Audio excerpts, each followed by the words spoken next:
எழுதியும் கைப்பட எழுதியும் கொடுத்துருக்காரு. இதுக்கு மேல அவங்களோட இதுக்கு அவர் கட்டுப்பட்டு வருவார். அவரு சொல்லியிருக்காங்க, அவர் போவாரு. ஏன்னா நம்மளுக்கு பயப்படுறதுக்கு ஒண்ணும் கிடையாது. அவர் கட்டாயம் போவாரு, அவங்களை எதிர்கொள்வாரு, விசாரணைக்கு எல்லாம் உடன்படுவார். அவங்க நீ அது மாதிரி மரியாதையா எல்லாருமே அவங்க சொன்ன மாதிரி நடக்கும். ஆனா அவங்க அதுக்காக அத்துமீறி இதெல்லாம் பண்ணக்கூடாது. நாங்க காவல்துறை மேல ஒரு மரியாதை வச்சிருக்கோம். நீங்களும் அவர் எத்தனை லட்சம் பேரோட நம்பிக்கையை வாங்கி அவர் 35 லட்சம் பேரோட வாக்க வாங்கி மக்களுக்காக நேர்மையா எதுக்கும் பயப்படாம நிக்கிற ஒரு தலைவரை என்ன ஒரு மரியாதை இருக்கு உங்களுக்கு? என்ன மரியாதை இருக்கு? கூட இருக்கு அவங்களுக்கு அவரை நம்பி ஓட்டு போட்டவங்களை நீங்க என்ன மரியாதை கொடுக்குறீங்க? யாரை நீங்க முடக்க நினைக்கிறீங்க? அந்த மாதிரி எத்தனை நாளா பேசிட்டு இருக்கு. இத்தனை வழக்கு இருக்கும் போது பாலியல் குற்றம்னா அவரை போட்டு நீங்க அசிங்கப்படுத்தணும் தான் நீங்க முயற்சி பண்றீங்க. வேற என்ன இருக்கு? இன்டென்ஷன் என்ன இருக்கு?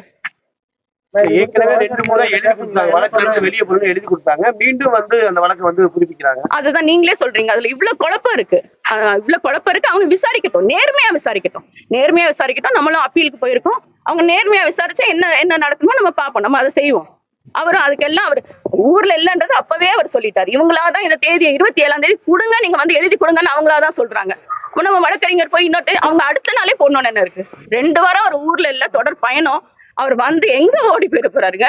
ஒரு நாளைக்கு 3 தடவை பிரஸ் மீட் பண்றாருங்க. கணவர் எங்க இருக்காருன்னு எல்லாருக்குமே தெரியும்.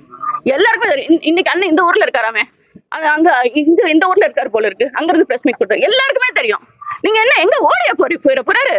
எங்க எவ்வளவு வழக்கு இருக்கு, எவ்வளவு எதிர்கொள்றாரு அவரு? ஓடியா போயிடுறாரு. சொன்ன தேதியில அவர் வருவாரு. அவர் ஒத்துக்கிட்ட தேதியில அவர் வருவாரு.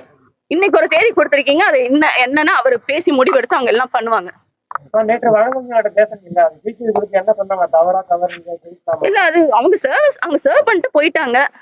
அதுக்கப்புறம் அதை நம்ம எடுக்கிறது தவறு இல்ல. அது அவங்களோட வேலையை அவங்க செஞ்சுட்டு போயிட்டாங்க. அவங்க எனக்கு தெரிஞ்சு அவங்க நியாயமா என்கிட்ட கொடுத்துருக்கலாம். அதை சரி வீட்டுல யார்ட்டையே கொடுத்துருக்கலாம், அவங்க கொடுக்கல. அவங்க ஒட்டிட்டு போயிட்டாங்க, அதை நாங்க எடுத்துக்கிட்டோம். அது தவறு இல்ல. இன்னைக்கு போர்டு வச்சுக்கிற காரணம் என்ன? நிறைய வந்துகிட்டே இருக்கு தம்பி, வந்துட்டே இருக்கு. கேட்டை வேற சுத்தம் பண்ணணும், அது நல்லா ஒட்டிடுறாங்க, கிழிக்க வேண்டியது இருக்கு. இதனால அப்படியே எடுத்துட்டு போய் உள்ள வச்சு படிச்சுட்டு திரும்ப கொண்டு வெளியே வச்சிருவோம். நாங்க கிழிக்கலாம் இங்கதான் இருக்கு, வச்சுக்கோங்க. இன்னும் ஒட்டுங்க, இது ஒட்டுங்க, நல்லா இருக்கு, இருக்கட்டும். ஆனா கேட்டு ரொம்ப பாழாக நாங்க சுத்தம் பண்ண முடியல. அதனால ஒருங்கிணைப்பாளர் சீமான் வராதா? எத்தனை மணிக்கு வராது? அது அவர் பேசிக்குவாங்க, வழக்கறிஞர்கிட்ட பேசிட்டு காவல்துறையில அவங்க யாரு தம்பி? நான் பேசினேன். எனக்கு என்னன்னா தம்பிய அப்படி கூட்டு போயிட்டாங்க, அண்ணனை நம்ம கண்ணு முன்னாடி அப்படி கூட்டு போயிட்டாங்க. எனக்கு நான் இதை எதிர்பார்க்கவே இல்லைங்க. அதுவும் வீட்டுல இதை பண்ணுவாங்க, ஒரு தலைவர் வீட்டுல இப்படி பண்ணுவாங்கன்றது நான் துளியா எதிர்பார்க்கல. அவங்க நம்மளுக்கு ஒன்றும் அடிப்பணிஞ்சு போவேன்னா நேர்மையா நடந்துக்கிட்டா போதும், சரியா நடந்துக்கிட்டீங்க.